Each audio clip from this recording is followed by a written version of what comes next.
ధ్యానిస్తాం. రండి, యోహాను సువార్త 16వ అధ్యాయము 33వ వచనం. యోహాను సువార్త 16వ అధ్యాయము 33వ వచనములో మరి ఆ వచనాన్ని మనం చదువుతాం.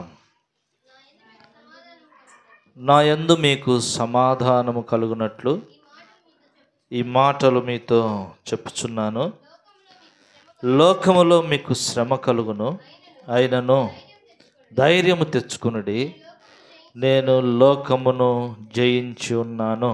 దేవుడి వాక్యమును మన కొరకై ఆశీర్వదించునుగాక. ఇంకో మాట కూడా మనం చదువుతాం. ఇంకో గ్రంథం 1వ అధ్యాయము 18వ వచనం. నేను మొదటివాడను, కడపటివాడను, జీవించువాడను, మృతును నైతిని గాని ఇదిగో యుగ యుగములకు సజీవుడనై ఉన్నాను. దేవుడి వాక్యమును మన కొరకై ఆశీర్వదించునుగాక. ఇదిగో నేను లోకమును జయించి ఉన్నాను. రెండోది ఏమంటున్నాడు?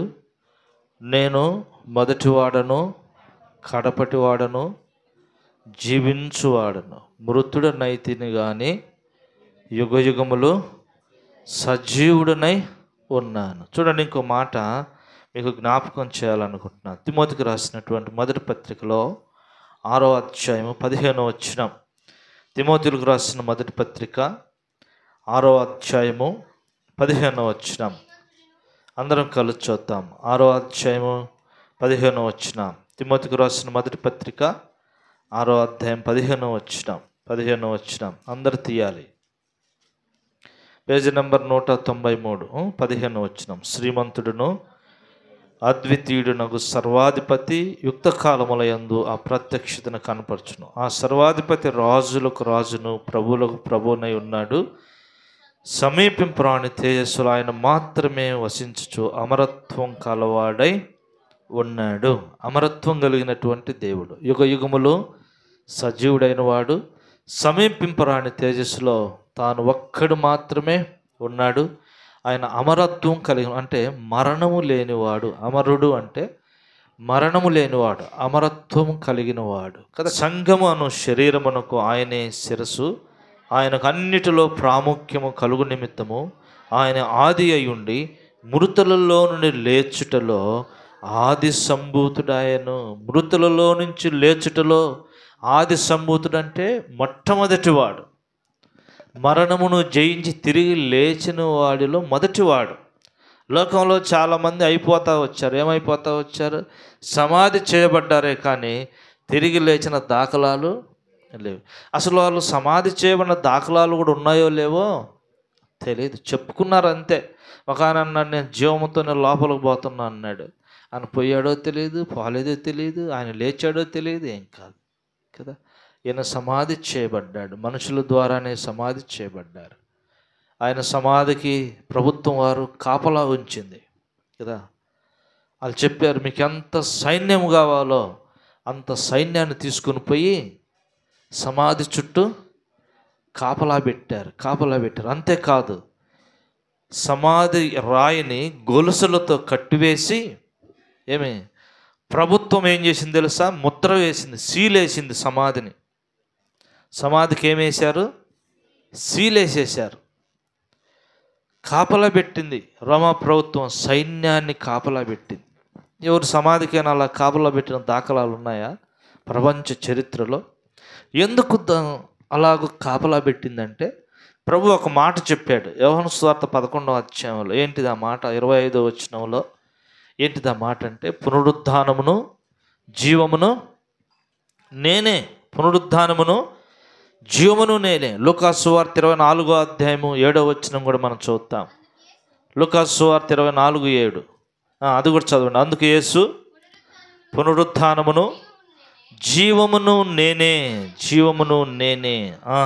చూడండి, ఇంకో మాట లూకాసు సువార్త 24:7లో మనుష్య కుమారుడు పాపిష్టులైన మనుషుల చేతికి అప్పగింపబడి సిలువ వేయబడి 3వ దినము లేవవలసి ఉన్నదని ఆయన మీతో చెప్పిన మాట జ్ఞాపకము చేసుకుండని వారితో అనిరి.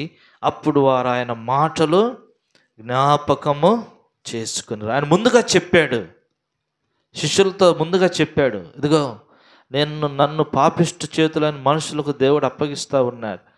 వారు నన్ను చంపుతారు, సమాధి చేస్తారు, కానీ 3వ దినాన నేను తిరిగి సజీవుడిగా లేస్తాను. ఆయన ముందుగా చెప్పాడు తన యొక్క మరణమును గురించి, తన యొక్క పునరుద్ధానాన్ని గురించి కూడా దేవుడు ముందుగా చెప్పి నేను తిరిగి లేస్తాను. అందుకనే ఆయన తిరిగి లేయటమే కాదు, మనకు కూడా ఒక నిరీక్షణ ఉంది, మనకు కూడా ఒక నిరీక్షణ ఇచ్చాడు కదా.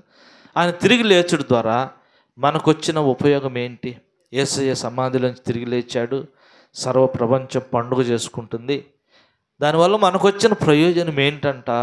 కొన్నిసార్లు అలా అంటారు, సరే ఇది నీకు చేస్తే నాకేందంట ఉపయోగం అంటారు. అలాగనే కదా, ఏమి మా ఇంటికి వస్తే ఏం చేస్తావు, మీ ఇంటికి వస్తే అన్నట్లుగా మాకేంది ఉపయోగం అందంటే, దేవుడు తిరిగి లేచడం ద్వారా 12 రకాలైన ఆత్మ సంబంధమైన ఆశీర్వాదాలు దేవుడు మనకి ఇచ్చాడు. వాటిల్లో ఒక 5టిని మనం జ్ఞాపకం చేస్తాను. ఒక 5 సంగతులు జ్ఞాపకం చేసుకొని బలలో పాలు పొందుతాం. మొట్టమొదటి సంగతి, కొరింథీయులకు రాసిన మొదటి పత్రిక 15వ అధ్యాయము 17వ వచనం. కొరింథీయులకు రాసిన మొదటి పత్రిక 15వ అధ్యాయము 17వ వచనాన్ని మనం చదువుతాం. ఆయన తిరిగి లేచడం ద్వారా మనకు వచ్చిన ప్రయోజనం ఏంటి? చదవండి. క్రీస్తు లేపబడని ఎడల మీ విశ్వాసము వ్యర్థమే, ఇంకను మీ పాపములోనే. చూడండి, దేవుడు కానీ తిరిగి లేపబడకపోతే మన విశ్వాసము వ్యర్థమే. కనుక ఆయన తిరిగి లేపబడడం ద్వారా విజయముతో కూడిన విశ్వాసం, లేకపోతే విశ్వాసముతో కూడిన విజయాన్ని దేవుడు మనకిచ్చాడు. అందుకని యోహాను 16:33 చదివాము, లోకమును జయించిన విజయము మీ విశ్వాసమే. కనుక మన విశ్వాసానికి బలము చేకూర్చబడింది. ఆయన తిరిగి లేచి అనేకుల యొక్క విశ్వాసాన్ని బలపరుస్తూ వచ్చినాడు. చూడండి, ప్రభు తిరిగి లేచిన తర్వాత 40 దినాలు ఆయన భూమి మీదనే ఉన్నాడు. 11 సార్లు శిష్యులను బలపరుస్తూ వచ్చినాడు. 11 పర్యాయములు శిష్యులను బలపరుస్తూ వచ్చాడు. మొట్టమొదటిగా ఎవరిని బలపరిచాడు? ఎవరు విశ్వాసాన్ని బలపరిచారు? మొట్టమొదటిగా చెప్పండి. మొట్టమొదటిగా ఎవరు వెళ్ళారు సమాధి దగ్గరికి? మగ్దలేనే మరియ వెళ్ళింది. ఇంకా చీకటిగా ఉండగానే వెళ్ళిందంట. అప్పటికే ప్రభువారు లేచాడు. He was risen. అప్పటికే లేచాడు. అక్కడ ఏడుస్తూ ఉంది, కూర్చొని. ఖాళీ సమాధి ఉంది, కూర్చొని ఏడుస్తూ. ఏమని ఏడుస్తుందంటే, నా ప్రభువుని ఎవరు ఎత్తుకొని. చూడండి, దేవుడు అంటే ఎంత ప్రేమో ఈ మగ్దలేని మరియకు. ఎందుకంటే ఆమె విస్తార పాపాలు క్షమించబడ్డాయి. అందుకని దేవుడిని అంత విస్తారంగా ప్రేమించింది. పెందల కడ చీకటిగా ఉండగానే తను వెళ్ళింది. ఆయన లేచాడు. ఆయన తోటలోనే ఉన్నాడు. కానీ ఏమనుకుంటుందంటే, ఆయన తోటమాలి అని అడుగుతా, అయ్యా యేసయ్య నువ్వు తీసుకుపోయినట్టుందయ్యా, ఎవరు లేరు, సమాధి లేడయ్యా, నువ్వేమన్నా చూస్తే నాకు చెప్పాయని కన్నీటితో ఏడుస్తూ ఉంటే దేవుడు ఉండలేకపోతా వస్తే అప్పుడు పిలుస్తూ ఉన్నాడు, మరియా అని పిలిచాడు. ఆ పిలుపు, ఈ స్వరమును నేను ఎక్కడో విన్నాను, గుర్తుపట్టింది ఆ స్వరం. ఇది తోటమాలి స్వరం కాదు, ఈ స్వరమును నేను ఎక్కడో విన్నాను. పరిగెత్తుకొని వెళ్ళి ప్రభువుని కౌగలించుకోవడానికి పోయింది. ప్రభువా నీవేనని ఆయన పాదముల మీద పడడానికి పోతే దేవుడు అన్నాడు, అమ్మ నేను ఇంకా తండ్రి దగ్గరికి నేను లెగిసింది ఇప్పుడే, నేను ముందుగా పరలోకానికి వెళ్ళాలి.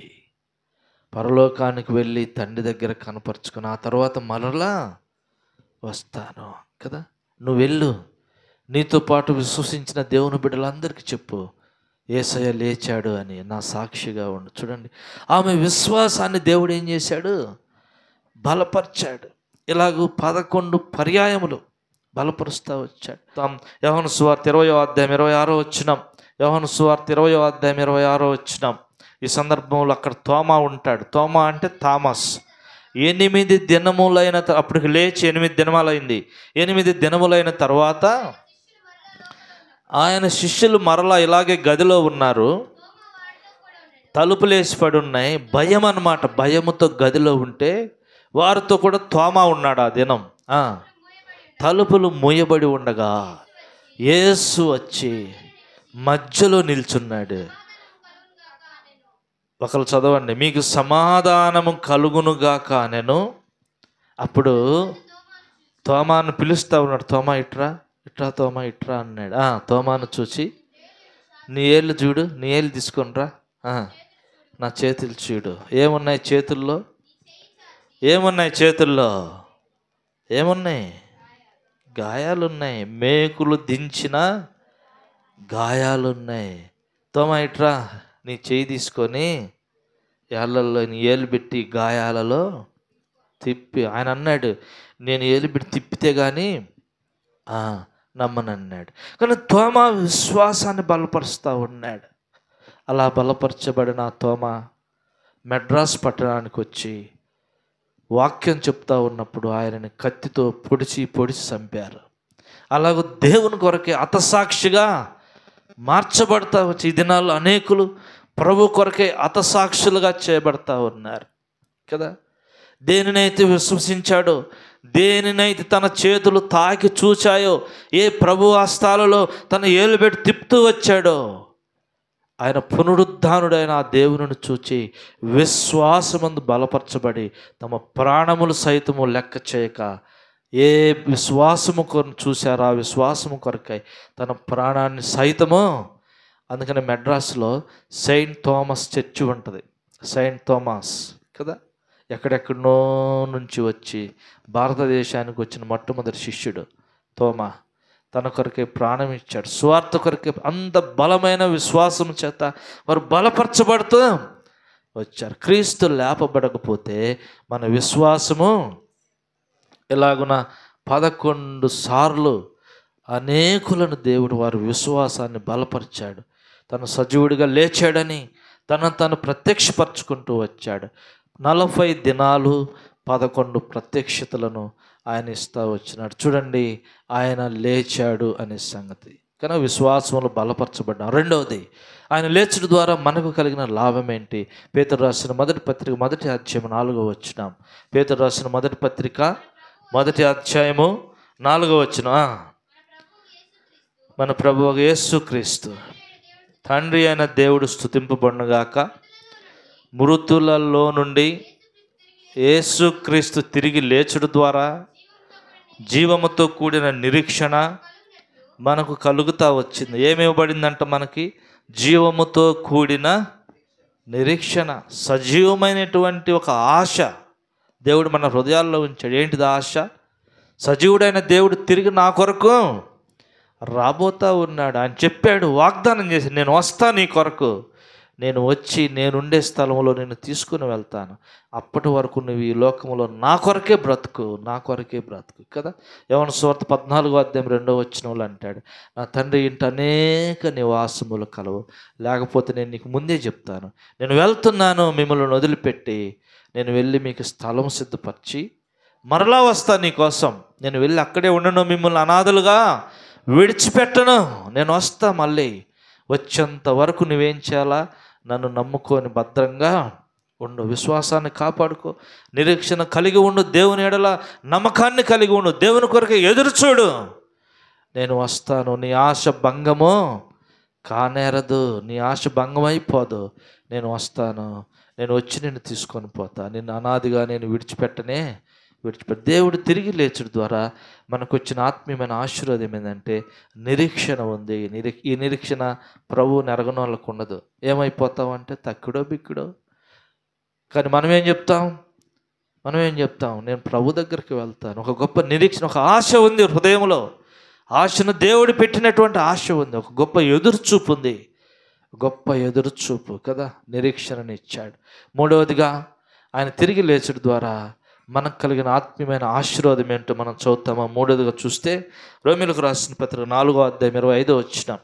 రోమీయులకు రాసిన పత్రిక 4వ అధ్యాయం 25వ వచనంలో ఆయన తిరిగి లేచుడు ద్వారా మనకు కలిగిన ఆత్మ సంబంధమైన ఆశీర్వాదం ఏంటి?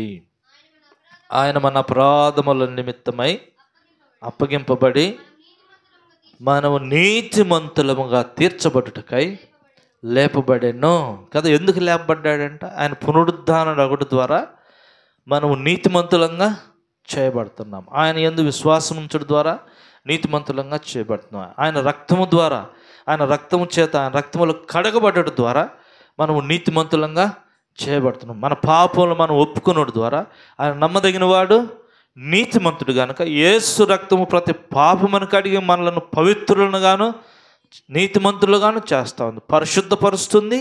దేవుని యొక్క నీతిని కూడా ఇస్తూ ఉంది. నిరీక్షణ అది. నీతిమంతుల కొరకు ప్రభువారు రాబోతా ఉన్నాడు. నీతిమంతులు దేవుని యొక్క రాజ్యంలో సింహం సూర్యుని వలె తేజరిల్లుదు. నీతిమంతులు నిత్యము నిలుచు సియోను కొండ వలె ఉందరు.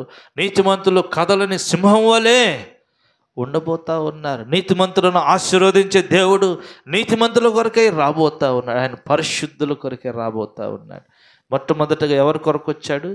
నేను పాపుల కొరకే వచ్చాను. రెండోసారి ఎవరి కొరకు రాబోతా ఉన్నాడు?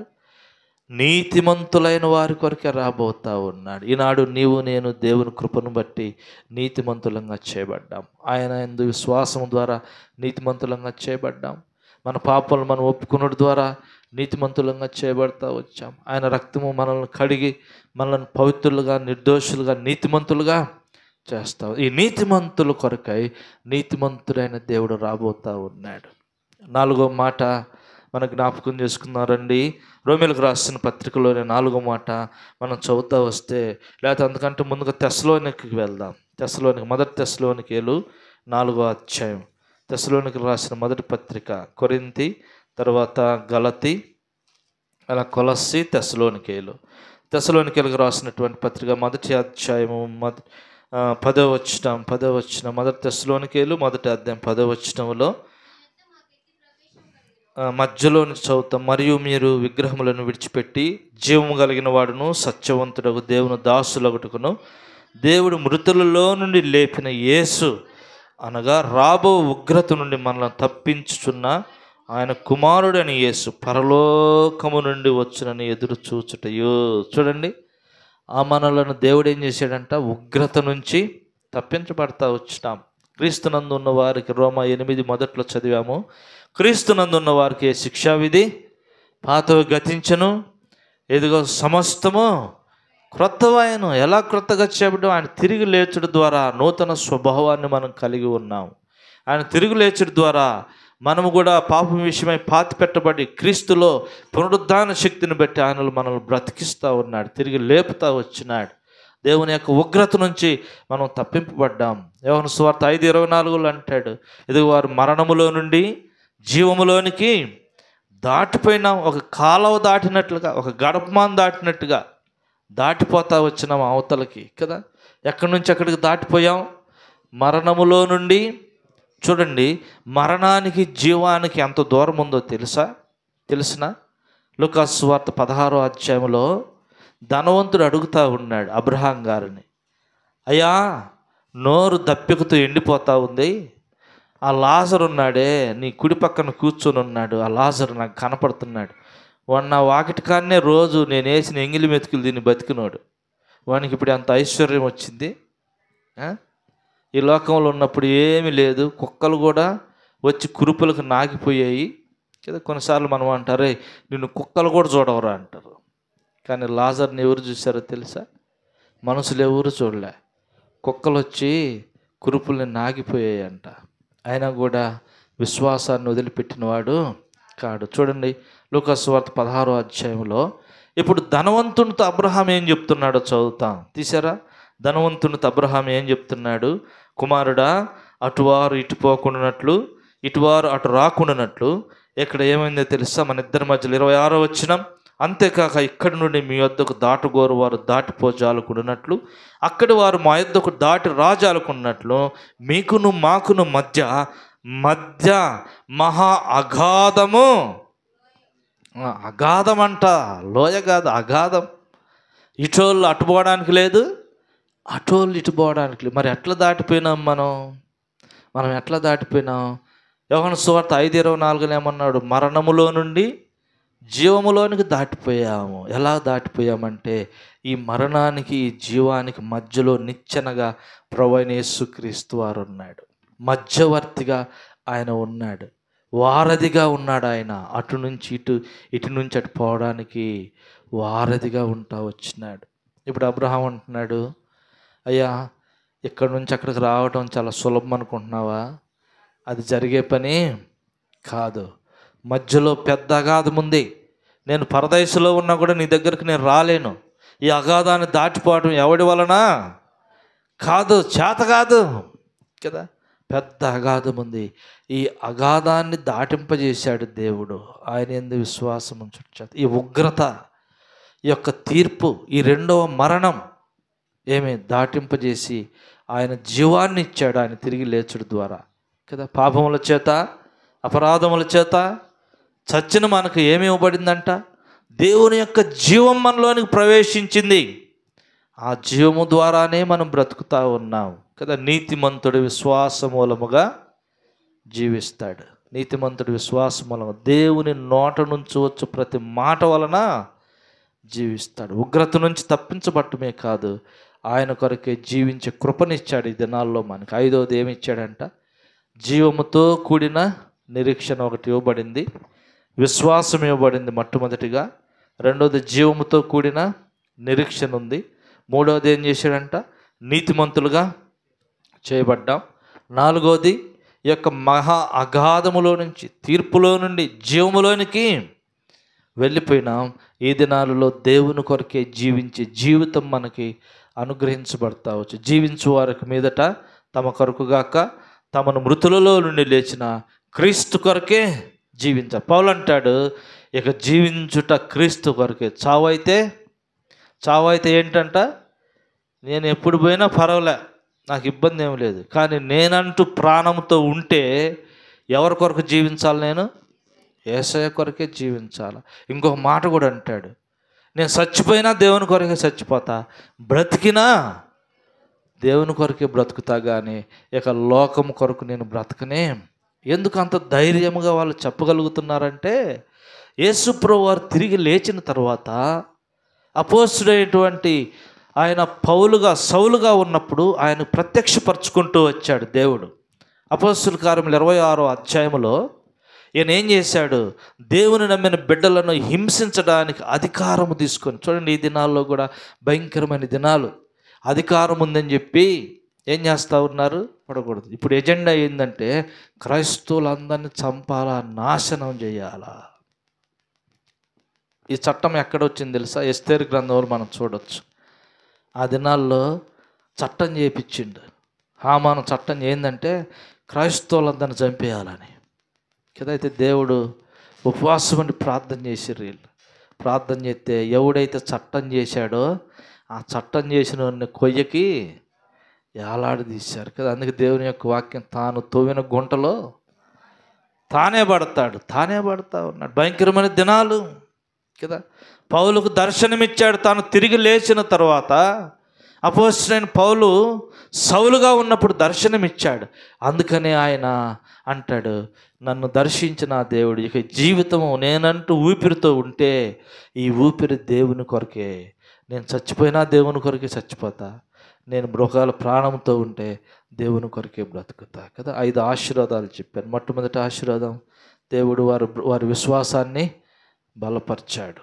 రెండవది, వారికి ఒక నిరీక్షణ ఇచ్చాడు. నా ప్రభు ఉన్నాడు, ఆయన రాబోతా ఉన్నాడు. ఒకవేళ ఆయన రావటం ఆలస్యమైనా నేను ఆయన దగ్గరికి వెళ్తాను. మూడవది, ఉగ్రతలో నుంచి, దేవుని యొక్క ఉగ్రత నుంచి తప్పించబడ్డాం. పరలోకం మన కొరకు సిద్ధంగా ఉంది, పరలోకం రెడీగా ఉంది. ఏం బాధపడాల్సిన అవసరం లే.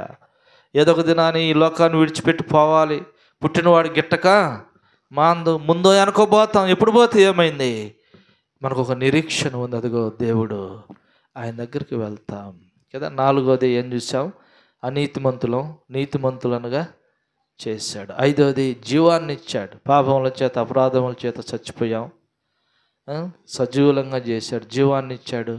ఆయన కొరకే జీవించే కృపను కూడా ఇచ్చాడు. ఇలాంటి వాక్యమును దేవుడు మన కొరకై ఆశీర్వదించిన